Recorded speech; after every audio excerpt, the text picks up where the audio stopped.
Hello again. As you might notice, I have two games up, one on the background as a kind of background image, I guess. And the one I'm gonna play right now is Katawa Shoujo, or whatever. So yeah, I'm gonna continue playing this, because I was playing it some time ago, I think maybe over a year ago. And I haven't gotten very far. So I'm just gonna be sure that I continue. June! Okay, so it's March now. So it is indeed almost been a year now, so yeah.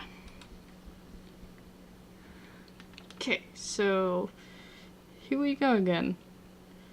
After seeing Hanako's reaction to me over the past couple of days, I can understand why that is a boom. That and Lily being able to get some quiet away from her class as well. I forgot where I was the last time, but I think I understood that there are different paths, and I don't think I've gotten a path yet, so that's fine. Okay, so I take my seat last after Lily's poured the tea for us and sits down. The more time I spend with these two girls, the more I think they're perfect foil to Misha and Sitsune. Even without the voice, Sitsune is direct and brash, and Misa seems to get along with everyone. On the other hand, Lily is soft-spoken and relaxed, while Hanako seems to be the shyest girl I've ever met. So how are you faring in Yamaku, Hisao? You seem a bit flustered before. Apart from getting lost every now and again and being crash-tackled outside my classroom, fine, I guess. You looked pretty hurt before. Are you really okay? For a brief moment I considered telling Hanako and Lily about my condition, but then I hold it back. I can't tell why, but for some reason I feel uncomfortable talking about it to these relative strangers, even if they have been pretty friendly. Dude, you're in a school with lots of people that have lots of problems. I think they wouldn't mind if you said anything, but I understand if you don't say anything because you're not comfortable with it and you're being used to being kind of normal, I guess. Yeah, it's nothing, I was just a bit startled. Judging from the two girls' expression, I don't think that they're buying it. But in what I assume is their way of respecting my privacy, they don't press the matter. I guess that is one of the unwritten rules around here. Don't ask. Even if people's conditions are obvious like Hanako's, there's still bound to be a story involved. Everyone has things that they don't feel comfortable speaking about, and I think everyone here recognizes that. So, how have you been in this school? You both seem to know your way around it pretty well. Well, I've been here since the start of high school, but only moved into the dormitories a year ago. Hanako joined at the start of high school as well and moved to the dormitories when she did, if memory serves me right. That's right, since high school. So you've known each other since then? Since I moved, yes. Hanako lives next door to me, so it's only natural, right? Right. Yeah, of course. Living next to someone is probably reason enough to befriend them, though I'm guessing that Lily's blindness played a part in it as well. I can't imagine Hanako easily making friends with someone who has deliberately avoided looking at her scars. With the immediate conversation dried up, we start to eat our lunch.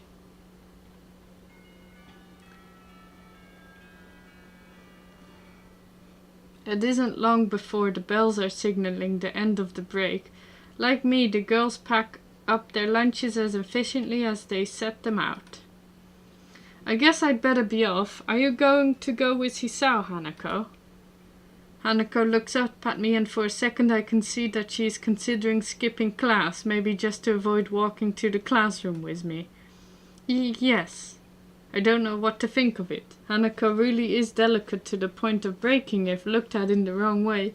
It makes me a bit nervous too, but I push the feeling aside, trying to be as natural as I can.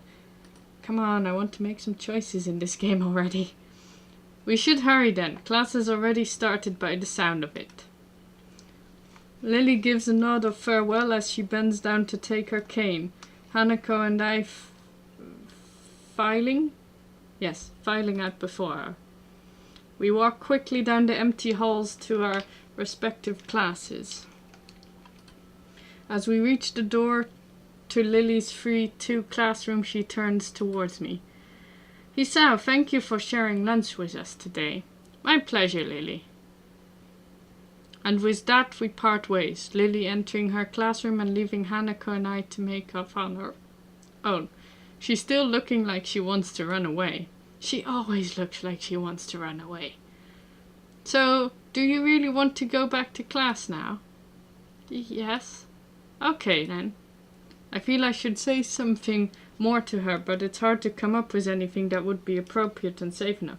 How about, hey, Hanako, you don't have to be afraid around me. It's fine. If you are though, but I don't know. You seem like a good person. Okay, anyways. And Lily was right. The more time we spend out here, the more explaining we have to do. I open the rear door to the class and walk in. The teacher looks up at me and opens his mouth to say something. However, as Hanako follows me in and closes the door, he simply nods to us and continues his lecture. This is the 3rd time that Hanako has had her truancy practically ignored. There's definitely something going on here. We make our way to our seats and I notice Misha and Tsune are both missing as well. Thank God! I don't want that pink-haired girl around me ever again. I wonder if it's some form of informal agreement with the staff, or if it's a perk afforded to the unique students of this school. Trying to make as little disturbance as I can, I extract the relevant textbooks from my bag and start catching up. The class goes on quietly. The teacher seems like an okay person despite the weird first impression I got, and the material is relatively interesting. However, the way he teaches is really bizarre.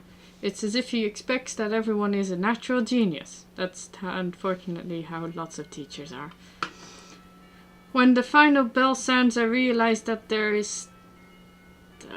lots of noises. I realize that there's still a lot of time left in the day, and I'm left wondering what to do. It's odd. At the hospital I had 24 hours a day of free time, but here filling the considerably shorter hours feels difficult. Everyone else leaves and I'm left alone with the teacher. Why don't you go away? Anyways, Mutao is examining the assignment sheets we were working on earlier, marking them with a red ball pen. Raising his eyes from his papers briefly, he notices me and furrows his brow. What is it, Nakai? I jump at him, addressing me, but I guess it's natural to spark some conversation since there's nobody else around. Nothing. Thinking about what I do after school. The teacher slowly puts the cap on the pen he is holding and arranges his paper into a stack, clacking it against the desk twice. He seems very methodical, and for a brief moment I'm reminded of Shitsune, but the teacher is more unhurried and relaxed. Much more routine. You have no plans? No, I considered joining a club, but don't know what kind of club would interest me. Go observe a meeting of someone else's club. Might pique your interest. I guess. But I don't know how to continue from there. Mutao looks at me in a way that makes me quickly want to take the words back to avoid a conversation. But I can't, so I have to forge ahead. I just don't know how to deal with people. I mean, the other students. I'm talking to people and everything, so it's not that I'd be isolated or anything. I just don't know what to think about the disabilities. It's like... it feels I'm being impolite if I pay attention to them, and it's weird to ignore them. Damned if I do, damned if I don't. The teacher scratches his cheek absent-mindedly, looking very unresponsive. These things are only an issue if you make them one. You can talk normally with someone even if they are blind or something. Try to look behind the superficial. There's not a single student here who isn't just a normal kid behind whatever they might seem at first glance. He says the same thing as Yuko did. I know they're right, but it's hard. How can you not consider, for example, Chitsune's deafness, when the only way to communicate with her is to talk through Misha, or Hanako? It's not like you can ignore her face. But... oh jeez, that scared me. I'm interrupted by the door of the classroom suddenly slamming open. Teacher! Oh God, please go away now. Misha crashes in, hands straight in an enthusiastic greeting, her voice loud and lively enough to wake the dead from their graves. She starts towards the teacher's desk with her bouncing step, hands energetically swinging with the rhythm. Mutao, visibly dismayed at the interruption, and Misha in general, slumps in his chair. Mikado! Misha stops in her tracks and looks around cluelessly, as if she's sensing from his tone that something's wrong, but has no idea what. Yes? We've talked about volume control before. Yes, but she doesn't lower her voice at all, and the teacher just rubs his eyes. So, what is it? We need help. We are running out of supplies for the festival stands. Don't ask me for help. Go away. This is a distress. She waves a pink slip of paper she's holding around. So, go get more supplies from the art room. What's the problem with that? Plywood.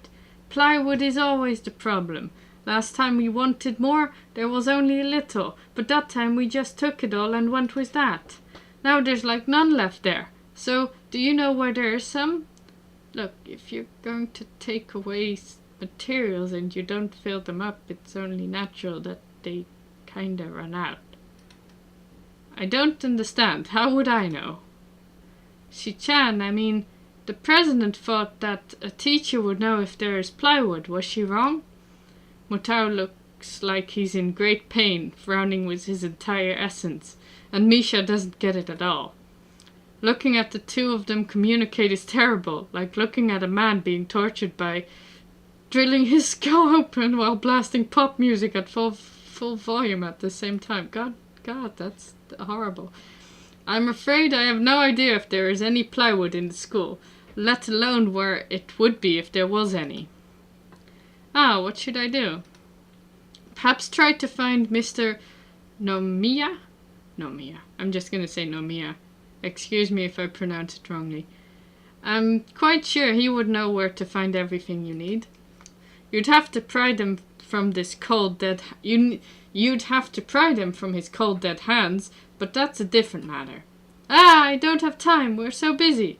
She holds her head with both of her hands, looking as despairing as it's possible for a person like her. Without even noticing, she crumples the note she's holding against her hair. I shouldn't even be fetching these things. There's so much to do and we're falling behind schedule. Oh, don't. Mutao looks at her gravely and then suddenly smiles. Smiling doesn't really fit his face. I think it'd be better if he didn't. No, don't, no. No!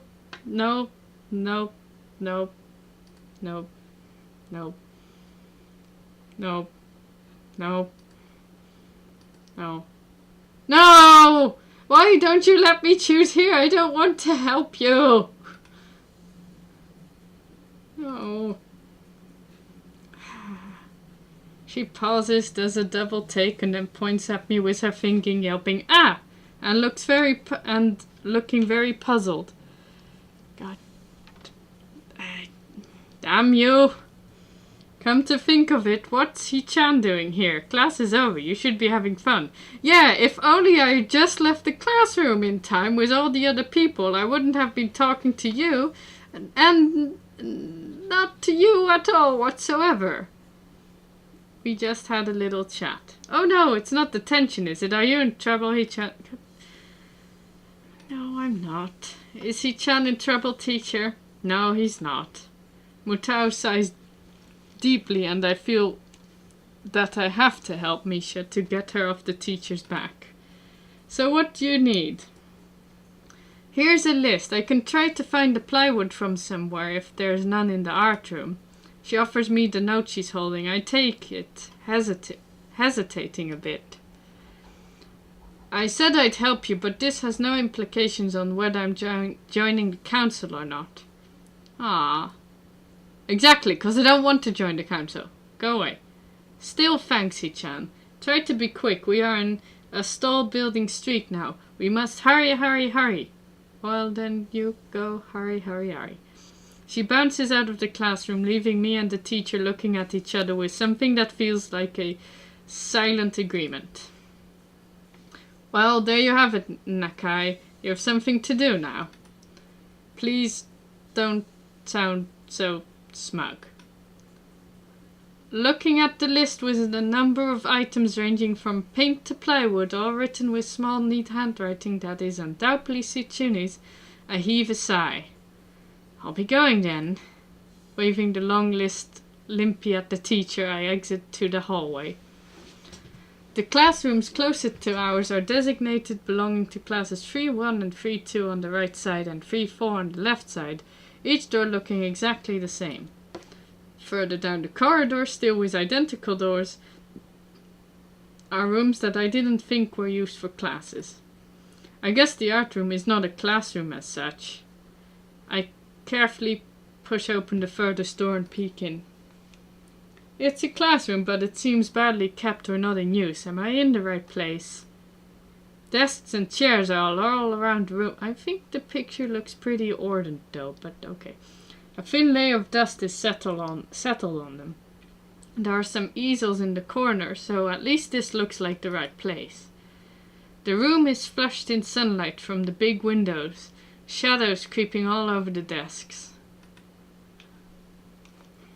Specks of dust are dancing in the stagnant air, making the beams of light almost visible.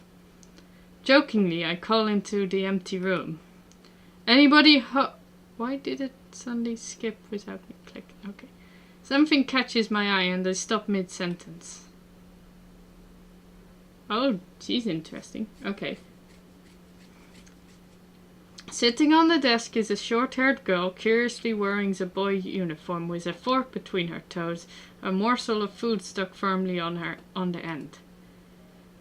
This odd way of dining seems to be caused by her apparent lack of hands, but her presence here is what makes me aback even more. How did I miss her before? She's sitting in a corner very still, but I still somehow took her as a part of the furnishing or a statue at first glance. I'm not being too observant today as a whole. The girl seems to be frozen in place, staring at me with her huge eyes like a rabbit in headlights. She's staring at me, her mouth wide open, ready to accept the fork. I'm staring at her, my mouth wide open, suddenly remembering I didn't finish my sentence and trying to think if I should. This weird stalemate keeps us both stunned into silence, punctuated only by the wall clock ticking rhythmically. Hello? The girl stuffs the fork full in her mouth and is now staring at me expectantly while chewing. This is a bit awkward. Hello, I was told to pick up some supplies from here for some festival stalls, I think. I didn't think there would be someone here. There isn't, that's why I came here too. She picks up another forkful. Doesn't that mean you're here then? She raises her eyebrows as if she was suspecting my observation was false. You are pretty observant. I guess it does, but who are you? This girl is pretty straightforward, isn't she? I'm Nakai, Hisao Nakai. I just transferred in on Monday. I'm Rin. Tetsuka Rin. Rin Tetsuka. I won't shake hands with you, but at least we know you won't, or you... Okay, never mind. I'm sorry if I offended anyone, but at least we know who we are now. That's very nice. Her deadpan manner of talking makes it hard to determine whether she's joking about shaking hands or not. Exactly, that's why I felt awkward too. It kind of bothers me. Joking about these matters doesn't feel appropriate at all. While I'm trying to figure what's appropriate and whether this girl is, she seems to have lost interest in me and is now gazing yearningly back at her food. Can I continue my lunch if you don't mind me? I won't mind you. If you need to get your stuff, the supplies are at the back. Go right ahead, but lunch? School's already over for the day. What word would you use then? There is no word for a meal you eat after lunch, but before dinner, right? It bothers me very much too, but I don't really know what I should say. How about snack, or second lunch, or... Anyways, I don't think you are supposed to eat a meal between lunch and dinner to begin with. But I'm hungry now, and my delicious boxed lunch would go to waste otherwise. I have curry, it's very delicious. With much decisiveness, Rin once again picks up the fork between her toes, and with at least as much impoliteness, she points it straight at me. So, Nakai, what brings you to this place? Like I said, I was told to look for these things. No, the school. From outside you look fine. Is your problem inside? I come to a full stop, opening my mouth but not getting a word out. Well, that's the first time anyone asked you, wasn't it? Okay. I can guess. I'm good at guessing, better than most people. Rin cuts me off before I can answer a question or skirt around it somehow. I don't know which I would have done. I froze in front of this issue again. I haven't even told anyone here about my condition, or maybe it's only because it hasn't really come up. Also because you've been kind of avoiding to answer and telling people. I do get the feeling that not making issues of this is a part of the social code here, as the teacher said. I wonder if the people here could relate. Probably not any better than any normal person could. I can't relate to Chitsune's circumstances or Lily's either. Naturally, while I go through this in my head, Rin keeps considering what my condition could be, with an overtly contemplating look on her face. Contemplative. She puts her fork between her lips and leans back, looking at the ceiling as if the answer was written up there. A beam of light illuminates her face from the window side, creating a mask of dark shadow on the other side. I don't think it's anything in your head, and something in your guts would be boringly ordinary, like this lunch of mine, and less delicious. The problem must be in your pants! God damn it. This messed up Sherlock Holmes kind of statement and the sheer lack of tact it was delivered with catches me completely off guard. I think I might have reeled back even physically as Rin's eyes widen in revelation and astonishment. So I was right, there's something wrong with your tackle, isn't there? Still partially in shock but recognizing the need to reply something, I spit out the first thing that I can think of. No, nothing like that, I have a heart problem, arrhythmia. I said it. More like blurted it out, but I said it. The girl in front of me purses her lips together and glowers at me, looking very disappointed. How boring. Trouble in the pants would have been much more scandalous. What's with this reaction? I'm sorry to let you down. I forgive you. Just, I collect people and the person with, that kind of problem would have been really great. Collect people? People with different problems. Huh, so you just, go around asking people what's wrong with them? Pretty much. I see. With little left to say, Rin resumes her lunch and the conversation dies away, but I keep thinking about what was said. It's the first time I told anyone else about my condition. All the other people have either known about it already or heard it about from someone else. Or didn't need to know about it, like every other student here so far. Should I have told it as a natural part of introductions? Is it expected of me? Hi, I'm Hisao. I have a very serious heart condition. Is that how I'm supposed to go around introducing myself from now on? As if our disabilities would define us? What a disgust. No, you got it all wrong, Hisao, goddammit. Or maybe this Setsuka girl just has an unnatural interest in such things. As I walk to the back of the room to pick up the items on Misha's list, a chance opens to study Rin from the corner of my eye. Her hair is burnt Alburn, almost orange, and cropped short. Long hair would probably be impossible with no arms. The boy's uniform and lack of arms make her look very thin, almost scrawny. She is not particularly pretty except for murky green eyes which flicker restlessly from below her short bangs even when she eats. The distance and the shadows make it seem like they don't reflect sunlight at all, but instead absorb all of it within them like deep wells. She moves her feet almost as deftly as a normal person would use their arms. However, I can see how this sight could discomfort people, especially while eating. It makes me feel a bit uncomfortable, at least. I hesitate to think about the word unnatural, but it's too late now, isn't it? I keep searching the cabins and shelves for Misha's things, but after enough time passes, the silence grows too uncomfortable, so I try to force some conversation out of this strange girl. So do you always eat alone and this late, or do you get the occasional visitor? Visitors? Maybe you are my first occasional visitor, but I don't always eat alone either. Sometimes I eat with a certain person on the roof, if she's not horsing around. Horsing? She likes to do sports. Oh, is that the person with the prosthetic legs?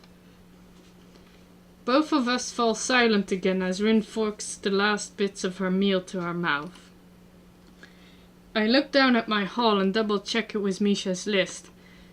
It seems I have everything except plywood. So I think I have all the things now. That's very nice for you. Don't feel obliged to stay. I was about to take a nap anyway. You need to do whatever you're going to do with that stuff anyway, right? Or perhaps you like to watch girls sleeping. I'm not sure what to make of this, but Rin looks serious. Even if I did, I think I have to be going. I'll catch you around, Tetsuka. You can call me Rin. I feel that our relationship is at this point good enough to warrant this much. I was already turning to make my exit, but she draws me back in. Fine, then I'm Hisao. Then you are. Rin looks at me hard in the eyes, but that intimidating feeling you get when someone stares at you isn't there. It's like she's actually not looking at me at all. She blinks a couple of times and I can't figure out why a pause like this just popped between us out of nowhere. See you later, Hisao. There's something like a tiny smile in her face, maybe.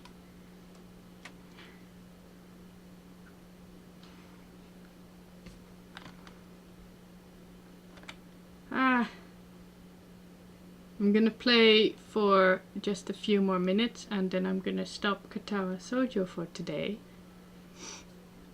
I quietly back out of the room as I shut the door in front of my face. I whisper to myself, what an intriguing person. From inside I hear a muffled sing-song voice. I heard that. What did she hear?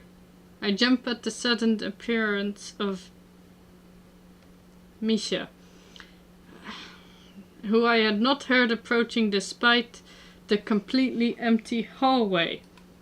Somehow, she had gotten to jumping distance of me without making a sound. Creepy. It briefly reminds me of Kenji's nutty theory about the global feminist conspiracy, but I push that thought aside.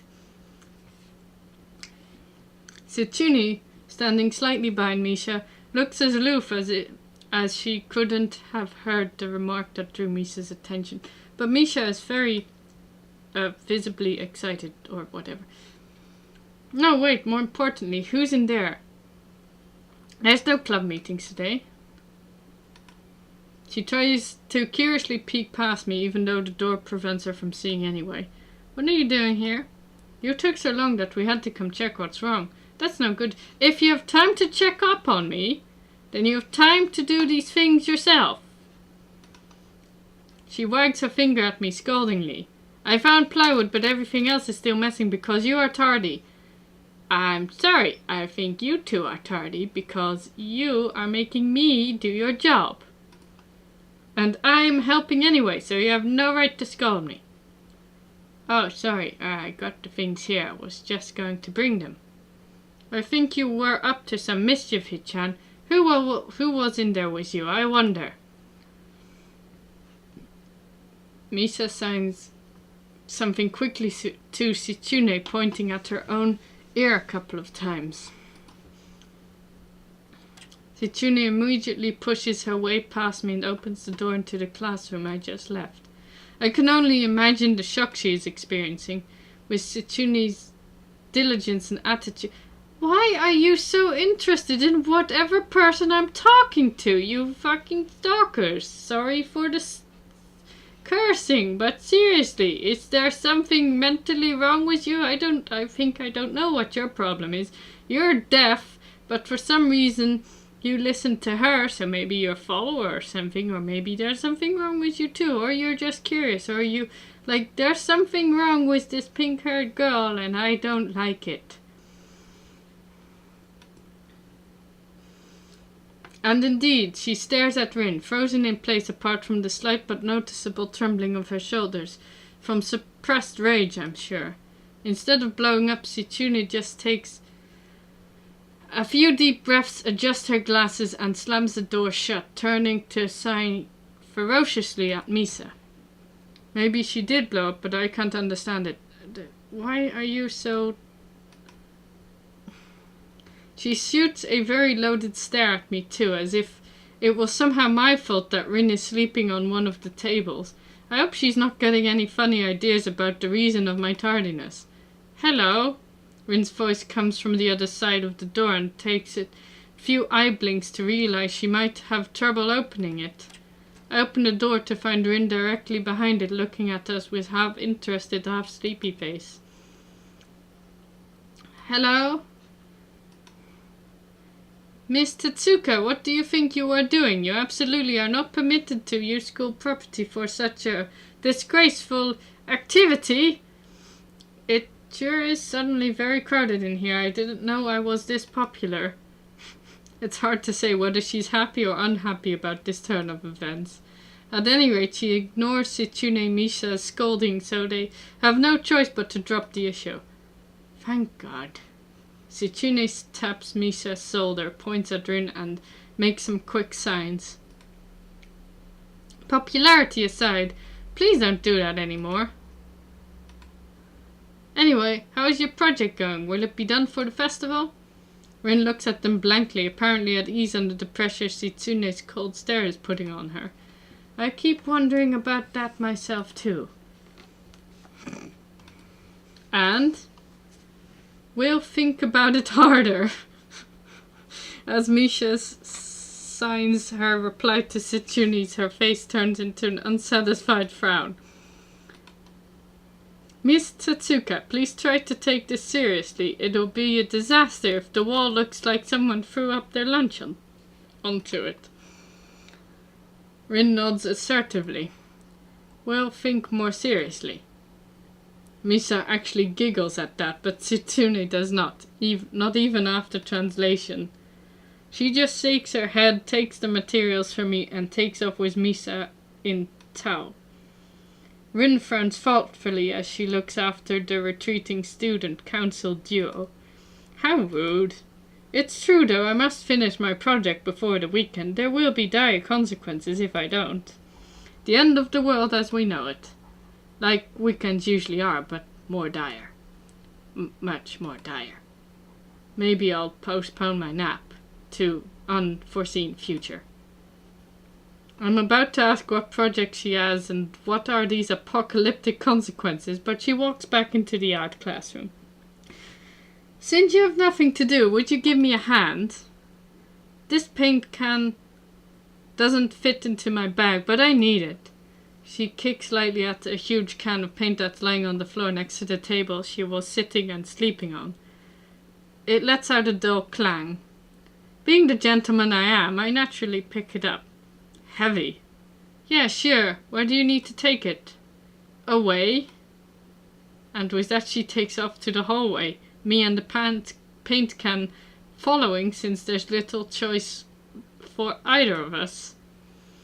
The hallway is quiet and empty now with Setsuna and Misa gone, so we two leave towards the stairwell at the other end. Every 10 or 15 or 20 steps I have to change the can from one hand to another because the thin handle cuts into my palm. At least it keeps my arms from tiring too fast. Rin strolls on beside me with an uneven pace that I have trouble matching, or maybe I'm walking weird because of the extra weight. It seems one of us is constantly walking too slow or too fast and I can't figure out which. 2 flights of stairs below, trouble appears in the form of the head nurse and his fox-like grin.